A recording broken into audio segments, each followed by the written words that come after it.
Bonjour à tous, aujourd'hui je vous propose des exercices pour apprendre à résoudre les équations du second degré. Alors il y en a 14, on les fera par paquet de 2. Je détaillerai à chaque fois donc la résolution de façon très claire et très lente.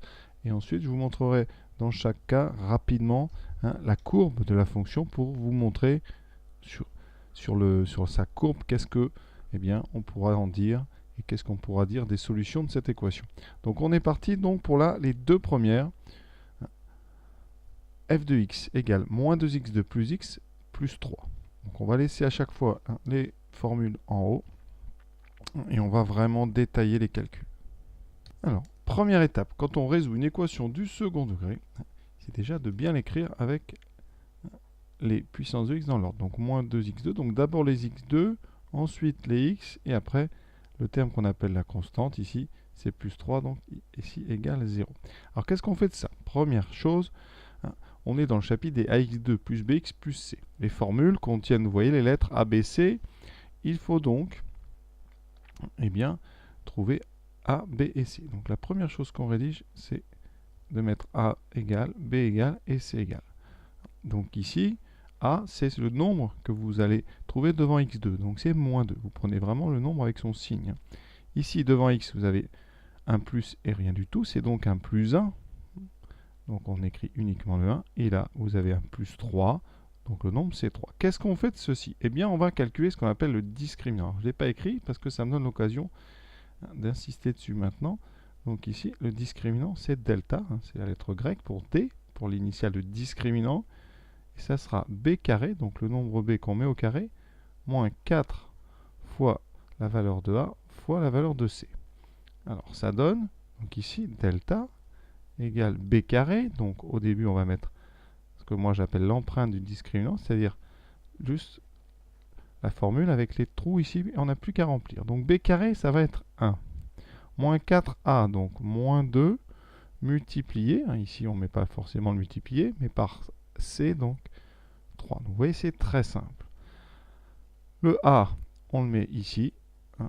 Le b, donc b carré, moins 4ac. Donc c'est très simple. On calcule maintenant. Alors là, moi ce que je vous conseille, c'est de prendre une calculatrice.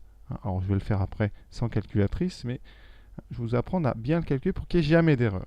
Et je vais faire exprès de prendre une calculatrice collège pour montrer qu'on peut faire ça tranquillement avec n'importe quelle calculatrice. Donc là, vraiment, vous mettez les parenthèses. Ce qui est des moins, des plus, vous mettez toujours les parenthèses. Donc le carré, moins 4 fois, vous mettez des parenthèses, moins 2 fois 3. Oui, ça passe très bien.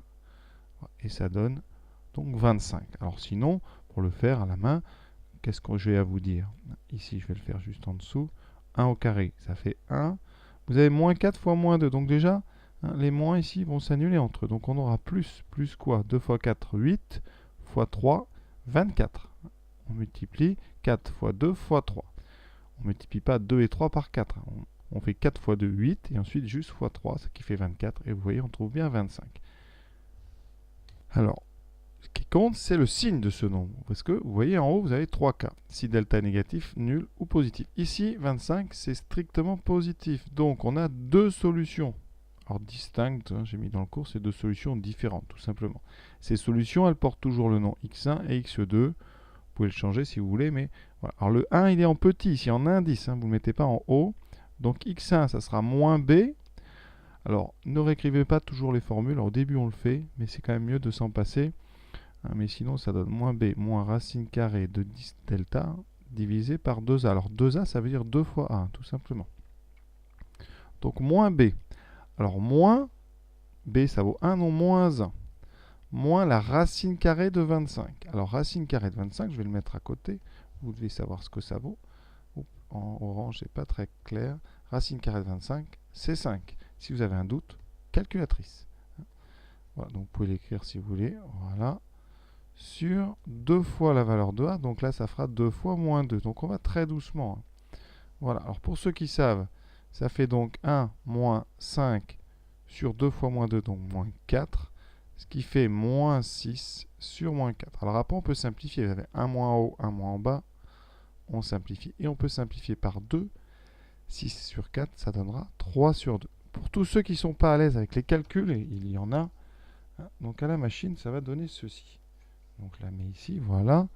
Donc, vous allez d'abord calculer le haut. Donc, moins 1. Alors, pour mettre un moins en début, on utilise le petit moins qui est ici, hein, pas le grand. Le grand est réservé aux soustractions.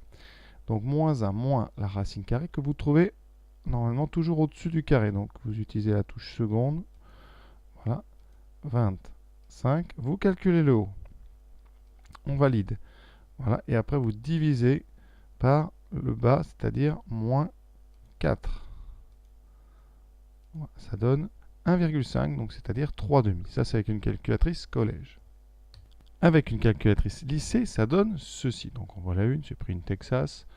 Vous avez une possibilité d'écrire les nombres sous forme de fractions avec cette touche-là. Hein, pareil sur les casiers, donc vous mettez moins 1, moins racine carrée ici. Vous voyez, on la trouve au-dessus du carré, 25. Et ensuite, vous descendez et vous écrivez 2 fois, si vous avez un doute, moins 2.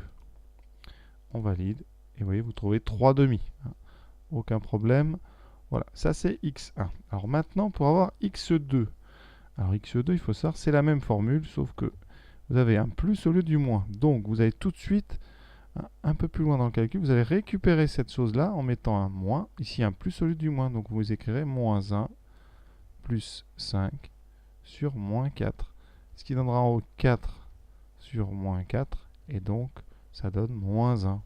Voilà, alors la calculatrice, ça vous donne ceci. Vous pouvez aller récupérer la ligne d'avant, vous la réentrez et vous pouvez la modifier comme dans toutes les calculatrices. Ici, vous mettez un plus, voilà, et validez, et on trouve moins 1. Donc voilà, la solution, l'équation est résolue. On fait la conclusion, S égale moins 1, 3,5. Vous pouvez mettre les deux solutions dans l'ordre ou dans le désordre, ça n'a pas d'importance. Pour information, donc la courbe de cette fonction ici, et vous voyez, chose importante, les deux endroits où la courbe coupe l'axe horizontal ont pour abscisse moins 1 et 1,5 qui vaut 3,5. Donc ces solutions, ce sont des abscisses de points d'intersection et ça aura de l'importance pour donner le signe de la fonction. Ça, on verra plus tard. Voilà pour la première. Deuxième équation, donc ça sera 3x2 moins 2x plus 1 égale 0. On va chercher les solutions de cette équation. Alors pour information, ces solutions, ça s'appelle les racines de la fonction f. Donc, nous ici, première chose, on va chercher les valeurs des coefficients a, b et c. On a déjà fait ça tout à l'heure. Donc a, b et c. Donc a vaut 3. Coefficient de x ici, c'est moins 2. Et la constante, c'est-à-dire le terme qui n'a pas de x, c'est plus 1. Donc on écrit 1. Donc ça, c'est vraiment les choses importantes de notre trinôme, de notre fonction du second degré. Maintenant, on calcule le discriminant. Delta, c'est donc b carré moins 4 fois a fois c. b carré. Donc comme je vous ai dit, on met l'empreinte, c'est-à-dire juste la formule avec les cases à remplir. Donc dans la première, on met toujours b carré, donc moins 2, moins 4 fois a fois c. Ça, c'est très simple. Maintenant, on calcule. Alors, soit vous faites à la machine, soit vous entraînez progressivement à faire ça sans la machine. Moins 2 au carré, faites très attention. Ça fait moins 2 fois moins 2. Et moins 2 fois moins 2, ça fait plus 4. J'insiste sur le plus parce qu'il y a tellement d'erreurs que ça devient embêtant. Ici, on a moins 4 fois 3, donc moins 12. 4 moins 12, ça fait moins 8. Et là, on a un cas particulier. Moins 8, c'est négatif. D'accord, c'est en négatif. Et donc, regardez dans le tableau, on est dans le premier cas. Il n'y a pas de solution. Donc ici, pas de solution. L'exercice est déjà terminé. Vous mettez S égale ensemble vide. Alors, pour ceux qui veulent faire leur discriminant à la calculatrice, je vais quand même le faire. Et je vous montrerai la courbe pour finir. Donc ici, je mets moins 2. Vous voyez, moins 2, le petit moins toujours. Ensuite, moins 4 fois, donc, vous n'êtes pas obligé de mettre les multipliés. Dans les calculatrices, c'est prévu normalement. Voilà, vous mettez exactement ce qu'il y a sur votre copie. Vous validez et vous trouvez moins 8. Vous voyez, il y a peu de risque d'erreur si on respecte vraiment ce que j'ai dit du début à la fin. Donc pas de solution. Qu'est-ce que ça veut dire sur la courbe? Eh bien voilà cette courbe. Vous voyez bien, elle est trop haute pour couper l'axe horizontal. Ça veut dire que cette fonction, eh bien, elle ne vaut jamais 0. On a donc une situation où on n'a pas de solution à l'équation égale 0. Et donc, c'est cette situation où delta est négatif, la solution finalement la plus simple en termes de solution, puisqu'on s'arrête instantanément, il n'y a aucun calcul à faire une fois qu'on a le discriminant. Donc, voici pour nos deux premières équations. Je vous invite évidemment à aller faire les autres, parce que quand on s'entraîne, hein, on finit par devenir finalement capable de faire n'importe quel exercice. Voilà, à bientôt. Et donc, objectif de la prochaine vidéo, ça sera les équations 3, enfin les fonctions 3 et 4, hein, ici et là. Voilà, je vous souhaite une bonne fin de journée. À bientôt.